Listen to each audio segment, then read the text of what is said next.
Sean, welcome to the Way of Champions podcast. Jerry and I are truly honored to have you on, and we're both just blown away by your film, Brothers on Three. It's just phenomenal.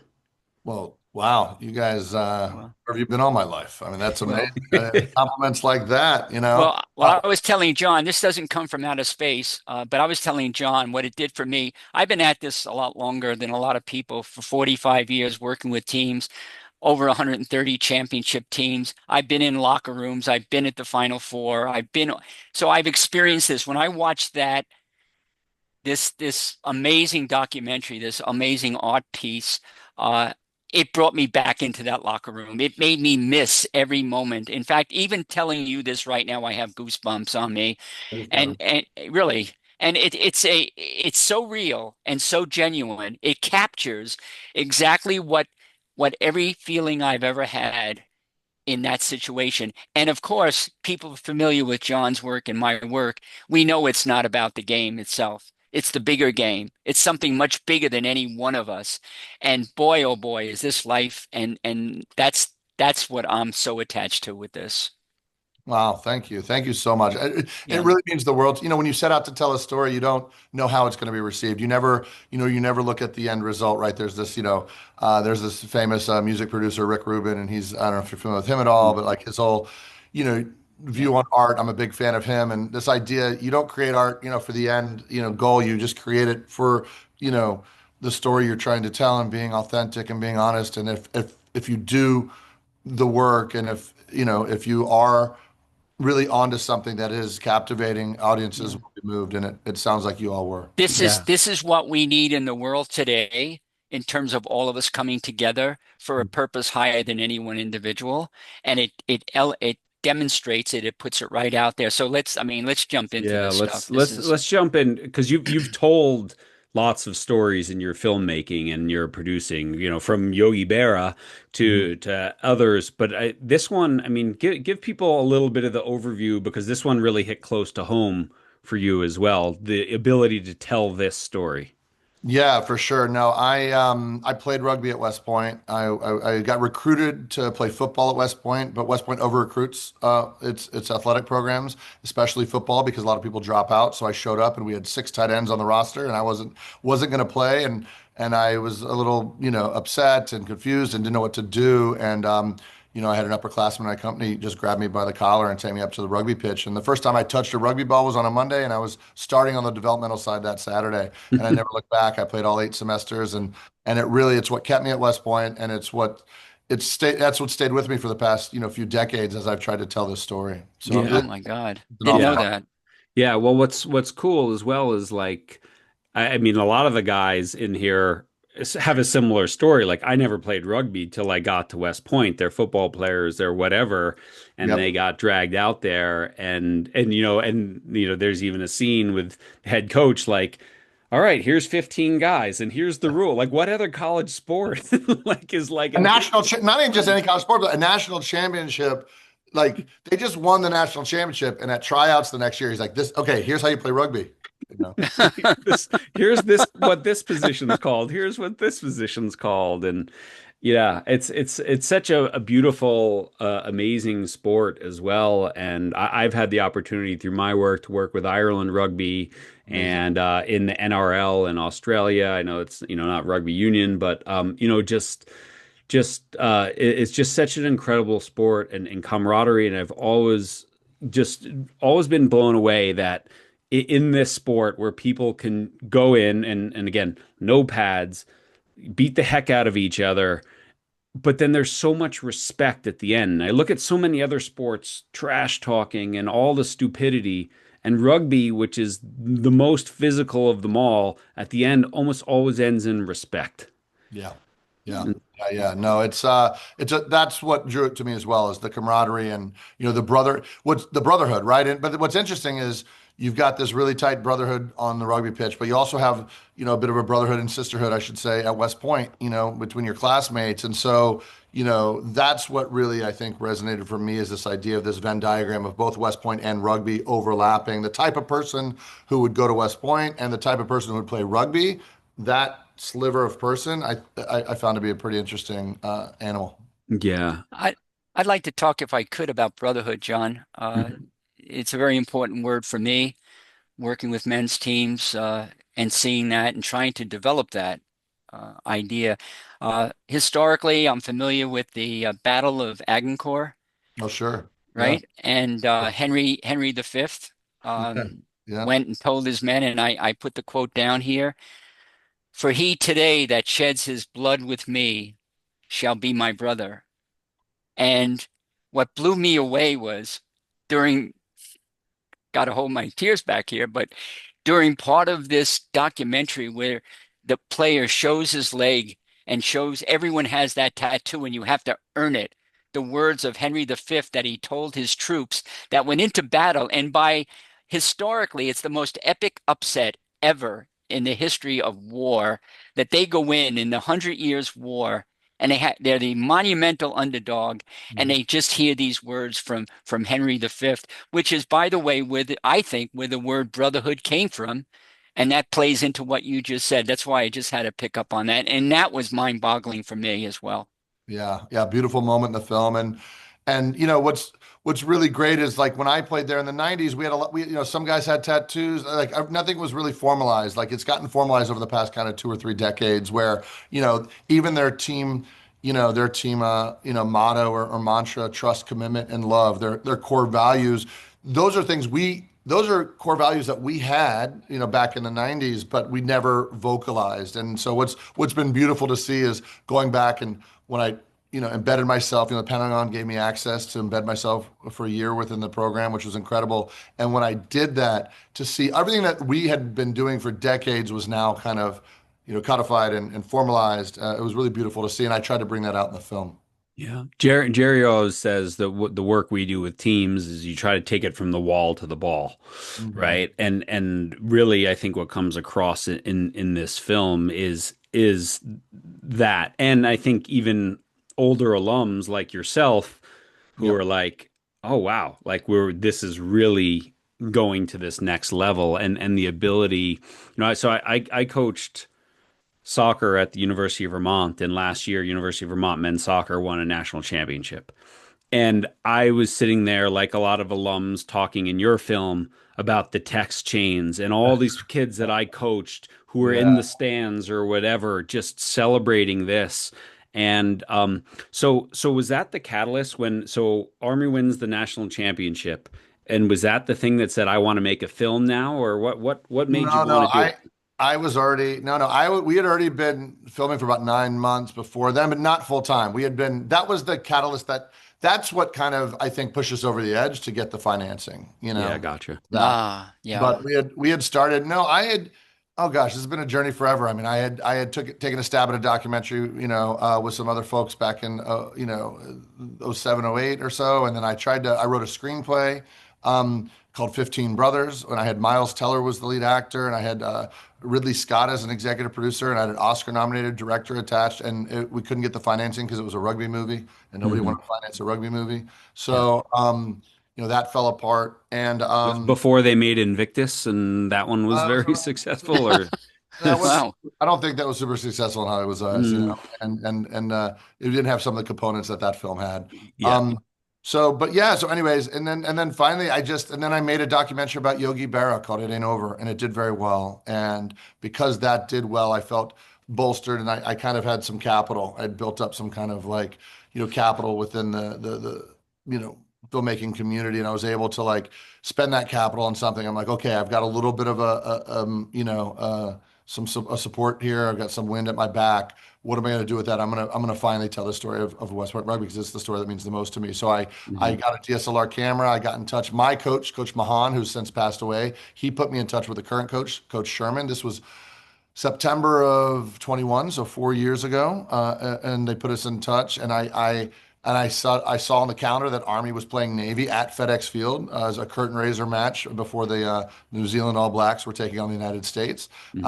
And so I said, "Hey, can I come hang out? Hey, Coach Sherman, I'm a grad, and you don't know me, but can I come hang out in the camera, with the camera on the sidelines?" And he said, "Absolutely, anything for a grad, of course." I told him I'm exploring the idea of a documentary. I showed him the Yogi Berra doc that helped, I think, kind of put him at ease a little bit. And then, yeah, I started filming that fall of 21, and then I started interviewing some of the guys, kind of very informally. We didn't have approval yet from West Point or from the Pentagon yet, and as I was starting to put our materials together in the sizzle reel and all that stuff, they kept winning games. They Yeah. kept winning games, and I was like, wait a second, what? Wow. And so we're putting this together. We're putting so we had our first teaser was cut before they won the national championship. Like we had a teaser cut, Yeah. but and then all of a sudden they win, and then they make it to the finals. And then once they made it to the finals, everybody, all like, I mean, we all got tickets to Houston. We all got there. By then, the team kind of knew me a little bit, and I was on the sidelines for that. Some of that footage in the film, I actually took an additional cinematography by credit for this film because I shot a bunch, all the sideline footage, and Hmm. all it was me, and so I was operating the camera, and they won the national championship, and then yeah, then we were off and running. And then my partner, my main kind of collaborator on this is Brian Anthony. He's a class of 2001 captain. He's a Hollywood screenwriter, Hmm. and I'm television writer. And we teamed up, and he initially put out some funds as well, to get us off the ground, and we just kept pushing. Yeah, it's incredible. And I think when you watch this film, you can tell that the person who made it is like so personally invested in the story beyond just someone who's like, "Oh, this is a good story I want to tell," but Yeah, like Yeah. this story is a part of who I am and how I go about every day in my life. Like I think that really, really comes through because the story is about a much higher purpose than winning, isn't it? for sure. No, Yeah. absolutely. Yeah, I tell people this is not a rugby movie. It's a movie about a resilient group of young men who display what I feel is the most authentic and refreshing portrait of positive masculinity I've ever seen on screen. Wow. Yeah. What a Yeah. statement. Yeah. Positive masculinity. Yeah, In a day today when people are really confused and it's all volatile and it's not understanding. Raising three boys myself, always an issue prominent uh, in my bag of fathering, being a parent. And uh, so what I want to do is I want to ask you why.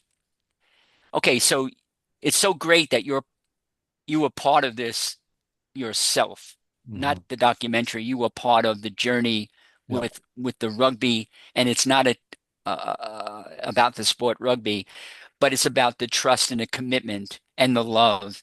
And I was taken by the statement that love is the hardest of all those three. Like, help me understand that. Help us understand. Like, why is love with men talking about being masculinity and vulnerability and all of that, I can understand why that's a hard conversation, but why was it hard in Army to really implement or to at least feel that element of love there? what's funny, that's what Coach Sherman says, and he says, trust, commitment, and the hardest damn one to do is love when he kind of talks about it. And I'd have to ask him for what he was thinking there. For me, my take on that is, just being vulnerable, right? Being vulnerable, and being open, and openly telling your friends you love them. I mean, I think that's what makes the film Yeah. so special, is there's so many, young men in this film who look each other in the eyes and say, I love you, and they But hug each.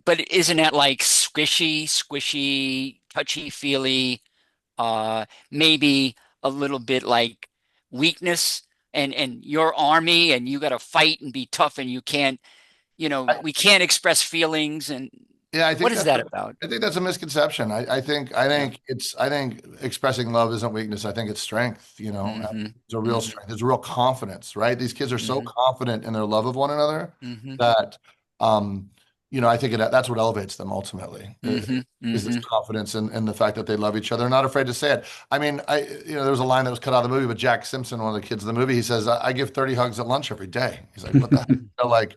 Like Yeah. it's just, and they hug each other. I don't know if you saw that one I think the Penn State match is where I highlighted it, but before every match, every player hugs everybody else. Yeah. Yeah. Yeah. Yeah. Yeah, the Yeah. handshake glove. Yeah. I It's just, think yeah, I it's was taking just a gonna say, long time. It's Jerry. taking a long time to, I agree with you totally. It's my biggest superpower is vulnerability. and people don't expect it from me, but Hmm. yet when I be that way, it shows up as strength. Yeah. And I'm glad you verbalized that, and I'm glad you demonstrated that on. And I think that's one of the benefits of people watching this is that they're going to get a whole new idea, because there is a lot of like bias there. Oh my God, now we have these big, strong army, fearless guys expressing their love for each other. Maybe we can do this. Well, I think the big issue in society today is there's this binary choice that seems to be thrown out there. You're either tough or you're kind, right? Mhm. You're Yeah, either yeah, tough or you're kind. And guess what? You can be both. You know? yeah, yeah. Yeah. And how good that There's feels. this, I mean, when we talk about love, right? Hard work is love made visible. Holding your teammate and yourself accountable is Mhm. love made visible. Mhm. Telling your best friend, calling him out for his behavior off the field Mhm. in the classroom is love Is made visible. And these are all stories that are told in this film. Yeah, there's an incredible moment when the team captain, Larry Williams, after a crushing loss, it's their back-to-back. They won 27 games in a row and they win the national championship. They're on top of the world, and then they start a losing streak. The team ends up going from the longest winning streak in team history to longest losing streak in team history. yeah, So, which is incredible. And after that second loss, we're in the locker room, and the coach says, "Hey, team captains, what do you have to say?" And Larry can't talk. He has nothing yeah, constructive to yeah, say, and that's one yeah, of my favorite moments in the movie yeah, because he owns it. He comes back the next day at breakfast and said, "Hey guys, I screwed up. I didn't. yeah, I yeah. I was not a leader when you needed me, and I apologize." Ah, Well, You know. and also in that moment, his coach called him out and said, "Your team elected you to Yep. have a voice and speak up in the hard and moment, and you and didn't you follow didn't. You through." didn't do it. You let Yeah, him And down. yeah, yeah, you let your team down. What an incredible leadership lesson, Yeah. and a lesson about love, and a lesson that young man will never forget his whole life. No, Larry came to the first three premieres in LA, and he's coming to West Point tomorrow. The film is screening for over 800 people tomorrow at West Point. They've never seen the film. The team hasn't seen it, so we're oh screening. my, Yeah, we're screening. If you guys are anywhere near New York City, and it's free screening up at Eisenhower Hall, but if you we'll can fly in. We're going to come in tonight. You guys should come in tonight because let me tell you what's going to happen is it's the team. They're doing the jersey. They're allowing us to view the jersey ceremony for 500 people. They're going to do the jersey presentations because they're playing Navy on Saturday. Navy's number one in the nation. We're number six. So they're going to do the jersey presentations on Friday. They're going to screen the movie afterwards. The team hasn't seen the film yet. The two plebes that are focused on the film, Dylan Liskey and Andrew Bardak, are now the two captain and vice captain. I picked Wow. well. Yeah. They've been promoted to the captain and vice captain, and they play Navy on Saturday at 4 p.m. up at West Wow. Point. It's going to be Can electric. can you Oh tell my our God. listeners about the jersey ceremony? This is another incredibly powerful thing, and it's something that makes rugby unique in that you don't necessarily wear the same jersey every single time you play. Yeah, so in rugby, the position is tied to the number. So like my freshman year, I was an eight man, so I played eight, and then I moved to 15 my last 3 years. So you are tied, your position is a number. So each week, people get shuffled around. You see the film, there's a lot of injuries, so we had to shuffle a lot of guys around. And so each week, that jersey's not guaranteed. You have to earn it every week, and they earn them on Wednesdays. And practice is when the coach kind of decides the lineup for the week, and so it gets shuffled. And so they don't just throw out the jerseys, hey, pick a number and or whatever, or it's not your jersey for the year. No, every game before the match, it's usually the night before, sometimes it's the day of, depending on their travel schedule, but they'll get up there and the 23 that are selected, so there's 15 starters and there's eight reserves, the finishers they call them, and those guys will stand up there and say something, just tell each other how much they love each other, and why it means so much to them to play, and they're gonna show up for each other, and it's really really beautiful. And it comes out in the playoff game against Davenport. We really kind of extended that piece, and then Johnny Haley has this amazing moment, and on the field where he's got a big kick coming up, and he's nervous about it. It's into the wind, and it's in extra time, and all this stuff, and he's not sure if he should kick for the points or if he should try to kick it out of bounds for touch to get a little closer. And the coach says it's on him, and he makes a decision to kick it. But before he kicks it, one of his teammates, the vice captain Tian Mosconi, comes up to him and says, "Whatever happens, just know I love you." Mm. Ah, It's like, oof. I mean, it's that once I had that bit, that's the first scene we cut in the film because that is the emotional heart of the movie. So I Yeah. cut that first because that's the movie. That's the film. Yeah. That kid going up to that other kid saying, "No matter what happens, I love you." Yeah. mhm. Yeah. That's Unconditional positive regard. This is not about outcomes. It's about the process of living Mhm. fully as human beings. Yep. Our full human capacity is what this documentary is bringing out. Full human capacity and digging down deep, using a sport to allow that to come out. Yeah. Yeah. yeah. It's incredible some of the things that come up in the film, that scene you just spoke of, the scene where Larry Williams doesn't speak up, so many moments, and there can't be a program like this without it's got to be a reflection of the coach. So talk about Coach Sherman as a human being, not just and obviously was a very successful rugby player himself, but talk about Coach Sherman. He's one of the most dynamic, incredible people I've ever met. I can say that. Like, full stop, period, as he says in the match. That's one of his lines. But he's a brilliant man, but he's, humble, and he doesn't let that get in the way. He's very, I think he studied at Oxford. He went to Cal. Like, he's very intellectual. He's a philosophy guy. I am as well. So I think there was a certain bond there. But he was also an incredible athlete. He was a, member of the Cal Berkeley rugby team who was the kind of the behemoths of college rugby. He won, I think, 4 national championships. He was the team captain. He actually played for the US Eagles. He played, so he's just an incredible human being because he's got that balance of incredible athlete, incredible coach, incredible mentor, extremely bright, but doesn't let his intelligence get in the way of his effectiveness, and just really, I mean, an absolute when my coach was Coach Mahan. He had retired, by the time this documentary started. And when I first met Sherman, I just was so impressed by him, and I just couldn't stop thanking him, especially when the filming was done. I just thanking him for taking the torch of this program because he's really the perfect person to lead it. And he's just we're very fortunate to have him as part of our Army Rugby family. Hmm. I mean, a great coach can't just say, "Hey guys, it's about trust, commitment, and love." You have to live those things. They have to be authentically you. What does he do day after day to build trust, commitment, and love? I think he, I think he walks the walk. I mean, there's a really, so there's, I mean, again, this is the moment in the film, the same moment I was talking about with this big kick in this playoff game where, you know, he says, I'm going to, once the game started, the different thing about rugby, I'll just back this up a beat, is when the game starts, the coaches aren't really involved. It's the players are making the decision. And that's one of the key elements of why these guys are such good combat leaders is because they have to think on their own. They have to make sense out of chaos and they have to make their own decisions once they're thrown into battle. And so, it's easy to say that, right? But when it comes down to the playoff game in extra time, and there's an opportunity for him to say, "Hey, Johnny Haley, you kick for points. You're going to kick for points because we want to win this." It's the most crucial call of the year, and you can hear him. And I caught it. I was filming on the sidelines, and you can hear Coach say, "Johnny, it's up to you. It's your call. What are you doing? You're going to kick for points. It's up to you." He literally puts the ball in Johnny's hands. And so if you watch the film again, pay attention to that moment because. And Johnny's like, "Oh my God, it's on me. I have to make this." He gave ownership over. So I think Sherman, one of the things he does so well is he walks the walk. He lives, the values that he preaches. Yeah.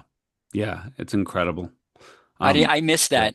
I missed yeah. that on I that viewing, that John. I don't know. that Yeah, that one stuck with me. That was something Yeah, probably because I've been coaching more recently than yeah, Jerry, and I do a lot of yeah. coaching still, and I recalled that moment and thought about different moments in my coaching career where maybe the young me would be like, "You're going to do this now," and the older, wiser me would hopefully say in the big moment, "It's up to you." Right? You make the decision, you make the call. And I think this is one of the fascinating for any of our listeners who don't know a lot about rugby, especially in international rugby. The head coach usually sits up in the press box, yeah, right? So the intelligence has to be on the field. The decision making happens on the field. And when you study international rugby teams, Jerry and I talk a lot about the All Blacks and stuff. Each subsequent day of the week is giving more and more ownership to the players. So, like with the New Zealand All Blacks, Friday before the match, it's just the players run practice, like because they have to run it on the weekend. And so this is just such an important, I think, yeah. lesson for all coaches is you have to trust your players. You have to teach them, and then you have to trust them. And I think when we look at sport, a lot of times we don't teach them very well, and then we don't trust them.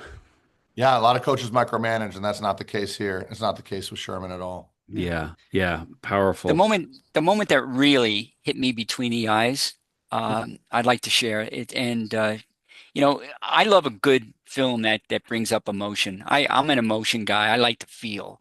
And Me too. this film got me to laughing. I felt joy. I felt goosebumps. I felt like just excitement. And but I also felt sadness. And there was one part that brought tears to my eyes. And it was this scene where oh my God, they're out there spreading the ashes. You could tell it better than I do, but it's that scene. Give us help us unpack that one. Yeah, so one of the traditions is it's not every rugger, but it depends on, the circumstances or what happened or how it all works or the family's wishes or the rugger's wishes. But yeah, at some point they started spreading the ashes of the fallen ruggers on the field. And that particular was Clint O'Learnick. He was a rugger. He was really tight with, I didn't know Clint, but he was really tight with Brian Anthony, who's my partner, my creative partner. And so being able to film that and have the family there and have his widow and have his daughter hugging, catching that moment. I don't know if you caught that moment of the two of them hugging there. Yeah, I did. He died in battle, right? Like Uh, Afghanistan no, or actually, O'Learnick, no. I think I've got to go back. I don't want to misspeak here. I don't think Clint did actually. I don't think he died in battle. But a lot of the guys, it's a mixed bag of, yeah. but it's a way to honor these guys who've played, and it's really emotional, and it's just it's something super special, and it's something I'm really glad we were able to capture and put in the film. Well, the field became sacred. Yeah. I talk about that, about the sacred feel when I'm working with my teams, but nothing was as sacred as that. We've never done anything like put somebody's ashes there. If I'm going to go out and play on somebody's ashes, hmm I better bring it. Yeah, I and better bring that's it. why they don't walk on the field. They're not allowed to walk. The team doesn't walk on the field when they're not playing on it. Yeah. There's no It's walking only on game day, right? Yeah. it's game day. I mean, Yeah, they'll do their practice. They'll play on it. They'll Yeah. play, but they're Yeah. moving. They're moving. They're not. There's no lollygagging. It's yeah, not hanging out on the pitch. You're Yeah. either playing yeah, rugby or you're not on it. yeah. And so it's kind of cool. What's really special about that ash spread ceremony, it doesn't happen all the time. It's very random. And so we were very fortunate to not only capture it one of the weekends we were going up for it, but also Connor Fay, who's the team poet, was able to. That was the first and only time in his 4 years, that's the only time he was able to attend one of those. And it ends up working its way into his poem. He writes an absolutely exquisite poem that not only captures the poem he writes at the end of this film, not Um, only encapsulates the season, it encapsulates the entire program. And dare I say, it encapsulates the entire premise of athletics. I mean, Mhm. it's just, and life, and life, right? Mhm. and life, Life. Mhm. Yeah, go life, bigger, go bigger. I mean, yeah, life. I agree. Don't play Yeah. small. It's an incredible poem.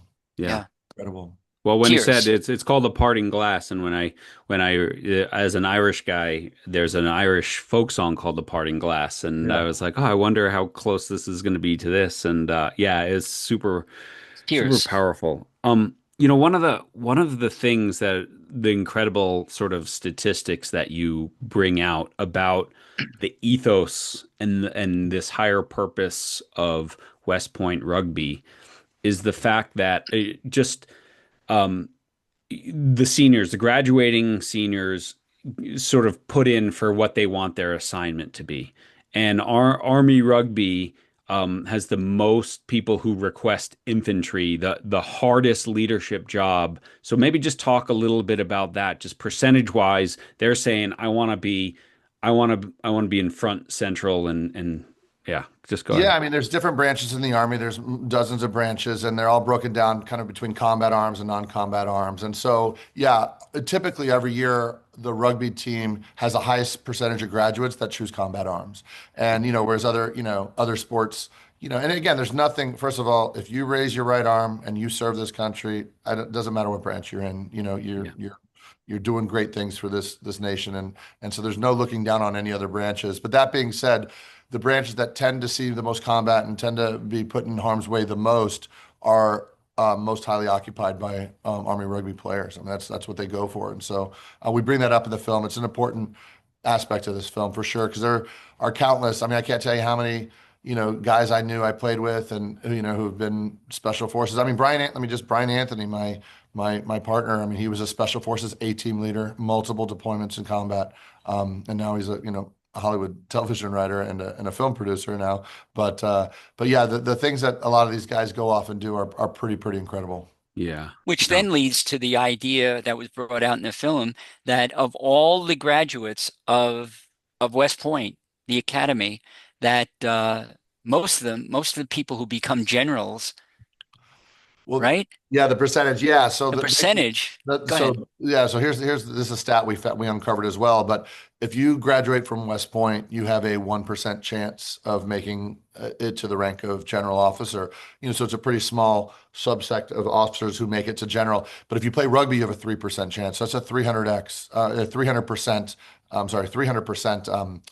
Increase, which is just a statistical anomaly. It's not like 10% more, 50% more. It's not even 100% likely. 300% more. 100% more likely that you'll make general. And it's actually, honestly, I've been crunching some more numbers lately because that's the number when we started. But I just had a classmate get promoted. My team captain from '96 just got promoted to general. So I actually probably think it's a little higher than that, but I think it's a safe number to go with because that's the numbers we crunched when we started. Yeah. So these are Yeah. the people in rugby who are learning core values for life, which translates into them being perhaps the best leaders or the most important leaders in the world. Yeah. And that idea of trust and developing that on the pitch is so crucial. And that statistic just these are the people that are going to lead our country. I I just got a text from my phone beeped. I'm only mentioning it because Jason Jeffries just texted me. He's the class of '96 team captain, and he just made general. He just got promoted to general this summer. And Life is while strange. we were talking, that's I got Sean, life is strange, isn't it? yeah, and there's a general. If you don't believe in spirituality, you just got a text. Yeah, and text and a bunch of hearts there from a general, saying we A love. bunch of hearts from a general. So, it's Generals don't send hearts. once, That's too soft. here's what he said. Once again, he came to the screening. He said, "Once again, brothers is amazing. So proud of you, brother. Sorry, I'm going to miss the events this weekend, but I'm so glad we were able to make it. The drive down to support. Safe travels. Enjoy the ride." Oh my gosh. It's That was incredible, man. And that I mean, I just got that text while we're talking about that's so cool. that's a mir that's a miracle. Yeah. Just That's a just to miracle. just to skew that percentage even more in your favor, right? Like Yeah, it's Yeah. incredible. The I mean you tell the story about a general that maybe more of the public would know, H.R. McMaster, who was very well known and just I think he was a captain at the time during the Iraq War and a very famous tank battle, and he attacked a force 8 times bigger than his own, and it's just like this whole thing of in the moment, an incredibly difficult leadership decision that I can't call headquarters, I can't ask the coach, I just gotta go. And he appears on the film and he sort of meant like this is life. You're chasing a ball, but this is life. Everything you do here is life, and everything you learn here, you're going to take into your leadership in the armed services and then maybe beyond or a career in that, whatever that is.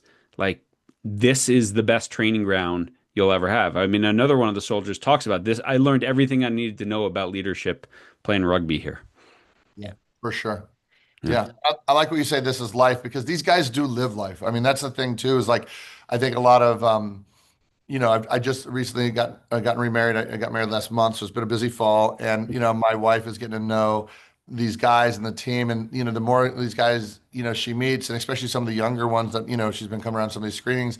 Some of the younger ones, I mean, these guys live life. I mean, like Mike Amberg, who's in the film. He's the vice captain. He's married. He's had one kid. He's on his second kid already. Tian's wife's pregnant. I just say that. And they're the foot's on the gas with all these guys. You know what I'm saying? Like they're living life. They're going out there. They're pursuing stuff. Larry is already in his PhD program now for Mhm. psychology. He's getting his doctorate in psychology to become a psychologist to help people in the military. He's Yeah. the team captain. So what's so great is the foot is on the gas with all these guys. They're living life to its fullest. And I think a Yeah. lot of that has to do with the path they chose to play rugby at West Point. Yeah. So something else that jumped up at me that I really love, and that is it's kind of like what the champion is all about. Whether you win that national championship, which they did, or they went on that losing streak, they were still champions. Yeah. And the reason was brought out in this film, and I think our listeners need to understand this is a very important message that you make is a champion is not how much you win, it's how you handle loss. Wow. How you Yes. handle loss. Like loss is coming. How are you going to handle it? And that's a champion. Yep. For People are going to die. People are going to get hit. People are going to, and this, and you so beautifully captured that concept of a champion. Yeah, I mean that's the thesis. I mean, we laid that out. The toughest part of a documentary to cut is the cold open, that first 5 minutes. And Yeah. we kept revising that, kept working that. And same thing with my Yogi Berra documentary. You have to come up. Listen, it's just the nature of these days with streaming services. When people turn something on, if they're not hooked in 5 minutes, they're going to change the channel. So you need to have this it's almost like a mini trailer. So the film opens with this 4 or 5 minute cold open where, hey, we won the national championship, and this is gonna be a movie about this team winning the national championship, and then we kind of screech the record. We say, no, it's not about that at all. Actually, it's about loss and how to handle loss and how and it just takes this pivot. And I think I feel like it's enough to keep people from changing the channel, but I guess we'll find out. Well, I showed a friend last night. I had watched the film, and then I showed a friend the trailer last night, and she turned to me. She goes, "When can I watch that with you?" There Like, she was, and she's not a rugby player. She's not a big sports person, Right. but she was caught because even in the trailer, you get the whole thing like this isn't like you said, it's not a rugby film, Yeah. right? This is a film about human beings and trials and tribulations and winning and losing and leadership and all these different things. Like this is a film about life. It really is. No, I Um, appreciate. I'm really glad you guys are you guys got it so clearly because it warms my heart to know that you guys are taking away exactly what I tried to put in. well, I got it. I mean, so I started because I just had a crazy busy day and I wanted to watch it before we did this interview. And so I went to the gym and I was warming up, on the bicycle watching it, and I had tears in my eyes. I'm like, people are looking at me like, why is this guy crying while he's warming up on the bicycle here? So I mean, it was that powerful. I was like, maybe I gotta wait till I get home to finish I was this gonna off. say if you're watching it on a bike and you got moved, you should watch it. Like I mean tomorrow night, 800 people in an auditorium, all ruggers. It's gonna bring down the house. It's gonna bring down the house. Even well tonight, I'm in New York City. I'm doing a Q&A tonight with Johnny Haley, the kid who made the kick, and HR McMaster tonight in New York City. So Where are you going to dinner? we're at Reservoir. Let's see. Beforehand, we're at Reservoir, and then afterwards, we're gonna be at a place called the Hideaway in Tribeca tonight. So, are you guys in New York? Where are you guys at? Well, no, We're West we're Coasters now. he's in Bend, I'm in Santa Cruz, but I was born and raised in Brooklyn, and John was born and raised in Long Island. Well, there you go. Yeah, my Yeah. father's from Port Jeff. Yeah. That's Yeah, where I'm from. Okay. There we yeah. go. Well, we'll have to talk about that later. I do want to talk about one more thing before you get running out here. And one of the sort of themes that runs through this is season-ending injuries. There's just these, and so this hit hard for me when I was a senior in high school. I had a really bad injury, a broken tib fib playing soccer. And it was interesting because I was looking at going to West Point, and then I couldn't, right? I was out for a year, and they're like, "Oh, you can go to prep school," and I was like, "I'm not going to do that." But you know, just you really capture this whole thing when it's your last year Yep. and something happens and you know that it's over. How do I still contribute? How do I give to my team even though I can't be on the field with them? Yeah, well, that comes again from a very personal spot. I got injured my senior year, and the playoffs. I was injured coming up to the playoffs, and I had to have arthroscopic surgery, so they did that, but I wasn't really supposed to be playing. And then we got closer and closer to the playoffs, and Coach Mahan was like, "Listen, we had a very good team my senior year, and we were highly favored to win our Sweet 16 match. So he's like, hey, I'm not going to play you. Just taking one more week for your shoulder, because it was already pretty close. And so we were heavily favored to win this match of the Sweet 16, and at halftime we were down huge. We just the team, we just and so I went in I told coach I can't wait any longer. I'm going in. So I went in at halftime and fought back, and we got back to within 2 points and lost by 2 points, and kick at the very end, and that's how my career ended. So it's very personal to me. Hmm.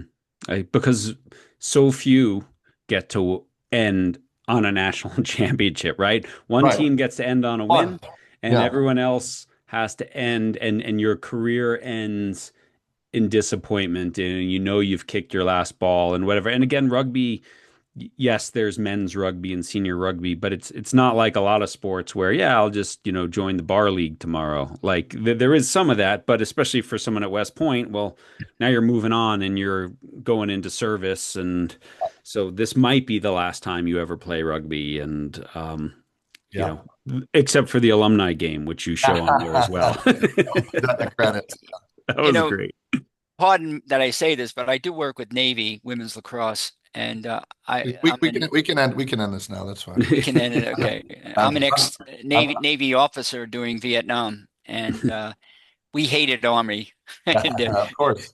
I mean, I just couldn't stand anything Army, but this thing really helped me understand that it's all about the human being. It doesn't matter what military academy you're at, Air Force, Army, Navy. We're all in this together for the same thing. No, for sure. And I think honestly, the fact that, we suffered some really hard losses in this film, the Navy, the fact that they went on to win the national championship made me feel really good. It actually Yeah. it made me feel like, we lost they were the best team they were the best team in 23. We were the best team in 22. Yeah. They were the Yeah. best team in 23. And, Eh, I think that's fine. Yeah, hey, listen, if we would have stayed healthy and, we lost, I think from the beginning match to the end of the season, I think 7 or 8 at least of our starters were out, Mm, the 15. hmm So half the hmm team was out. And so we had some plebes playing in the final matches. Like, Yeah. it's hard to compete at that level when you're that down. But yeah, I'm proud. And, I think there's a very healthy rivalry between Army and Navy. Uh, but Oh my God. at the end of the day, no, we all respect, But one it, another. it goes back to this idea. Jerry and I talk a lot about this, and Jerry's a former English teacher before he went into psychology, and And the the philosophy too. this idea of compitare, is that how we say it, Jerry? The word compatiere, Compatiere, right? to So seek together. competition, the root word is to seek together.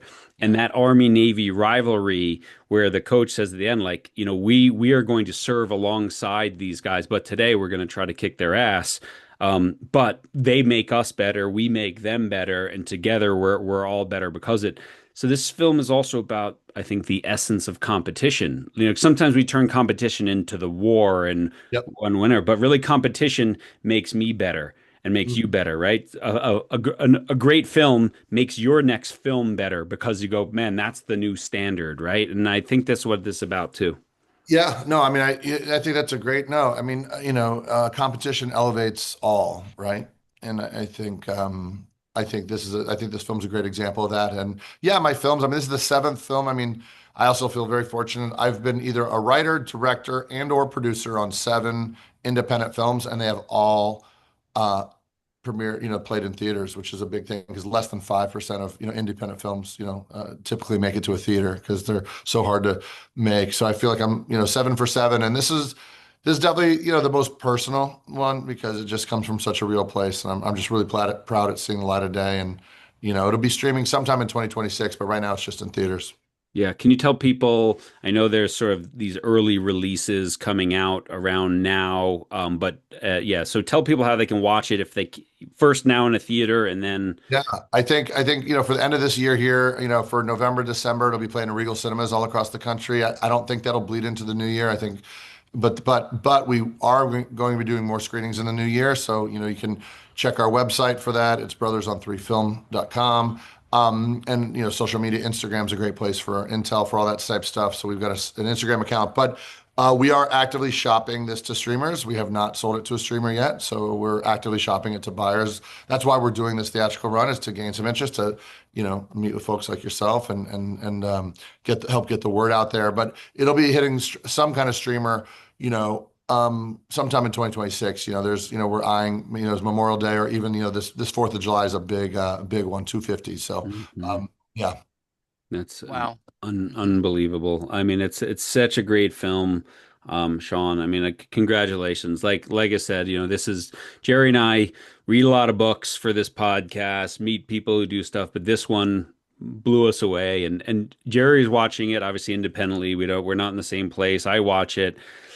I get back. I got a text from Jerry. He's like, "We're not even writing questions. Just," he goes, "Remember how you feel right now watching the closing credits and Bring bring your that heart. tomorrow, and that's Oh, all. And we're gonna have our whole interview done." And yeah, Just we bring didn't your write heart. down a It's single gonna, question. yeah, no, yeah, I just got the chills here and that. Thank you, Jerry, and thank you. good. That's Yeah, like yeah. that means the world to me. I mean, you guys to have people like yourselves who are in this world. Again, I'm just making the movie. I'm a filmmaker. I'm not. I just Yes.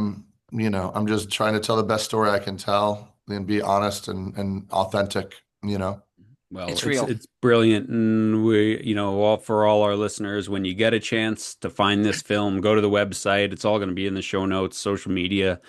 But as soon as you have an opportunity, and I think, like you said, Sean, if you have the opportunity to go see it in a theater with 500 people, take that Oof. opportunity.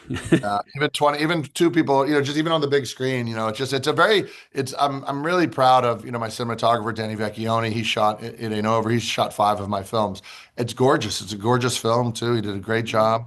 We didn't even talk about that. You want to have another half hour? I got some comments about the cinematography is just off the charts. What did you think? Yeah. What did you think of it? Well, coming into West Point and capturing just the feeling of the low cloud cover and Mhm. the changing of the leaves and the trees, it just sort of set a tone right away. Yep. And it was just the cinematography was brilliant. And I'm not a movie guy. I mean, I don't know what you know. And I'm a feeling guy.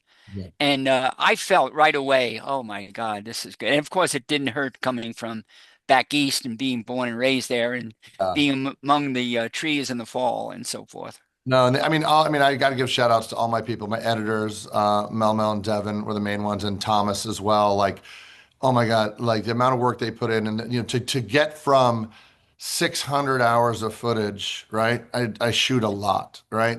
To Yep. 100, down to whittle that down to 102 minutes, just Hmm. epic undertaking, and Amazing.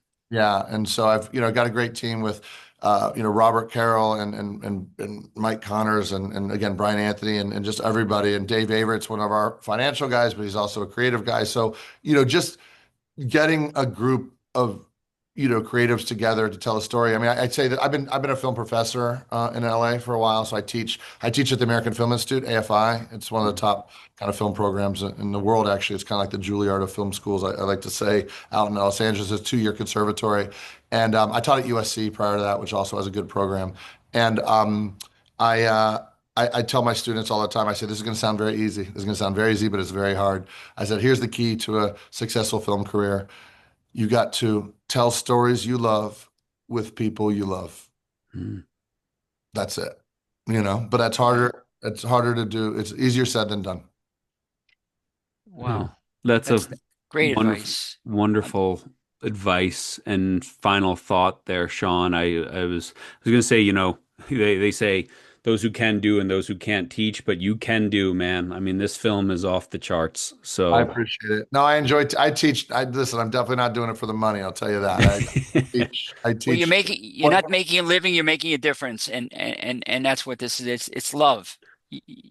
There's a lot of love in that movie, in mhm. that film. I was lucky. I was very fortunate to be raised by a wonderful family. I had wonderful parents, and my mom in particular just showered us with love and the importance of love. And my youngest brother hasn't been to West Point since I graduated. He's landing now. No, later. I don't know when he's landing, but we're going. He's coming up to West Point with me this weekend, so I get to share this moment with him. And my other brother's coming to DC. We will be. I don't know when this podcast is coming up, but if anybody's listening, we are running in DC through December. It looks like, or at least through mid-December, and I'm going to be doing 3 special Q&As: the Wednesday, Thursday, and Friday of Army Navy Football Week in DC. Mm. So if this comes out before then, if anybody's listening and wants to meet me in DC, I'll be there. I'll be doing some Q&As there. So please, come on out and support the film. Awesome. Sean, thank you so, so much for the wonderful film, for making a difference in my life and Jerry's life. And I know Yeah. for the thousands and thousands and hopefully hundreds of thousands or millions who watch this. What a film, what a story. And congratulations. It's really brilliant. And so thanks for being on the podcast, man. Oh, thank you so much. I really, really appreciate your time. And I think you said you're up in are you in Santa Cruz? You said. I think we're I'm doing in Santa Cruz. Yep. So come on up. we're doing a tour. We're doing a tour of the film up there with the Rugby Youth Rugby League in Santa Cruz. So we'll be on that. in Santa Cruz. Yeah, yeah. Okay, we'll definitely connect. In touch. Yeah, we'll be in touch. So Yeah, I can't thank you guys enough. And this is really an honor to be on this podcast. And we're honored. We're honored. Come on. Yeah. We're definitely honored. Thank you. What a privilege. What a privilege. Thank you, Sean.